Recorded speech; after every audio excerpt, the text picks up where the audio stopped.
The Port of Miami is expanding, and it's doing so in a way that could cause lasting damage. That's because the dredging, underwater digging to deepen the port, is kicking up a lot of sediment, and that's causing problems for nearby coral reefs. The sediment has been blanketing the reefs and suffocating them, which is something the Army Corps of Engineers, in charge of overseeing the dredging, said wouldn't happen. The dredging company relocated a lot of the corals from the reef before it started the dredging, but investigators from Florida's Department of Environmental Protection found they weren't moved far enough. That led activists to sue the Corps, which settled in October and agreed to pay $400,000 to relocate critically endangered staghorn corals, which had developed in the area. Environmentalists argue preserving Miami's resilient reefs could have global implications.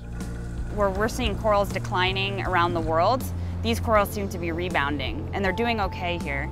They could be the seed population for repopulating Caribbean reefs. The port is expanding to accommodate bigger container ships to capitalize on increased traffic the Panama Canal's expansion could provide. By 2014, the Port of Miami needs to be at 50 feet.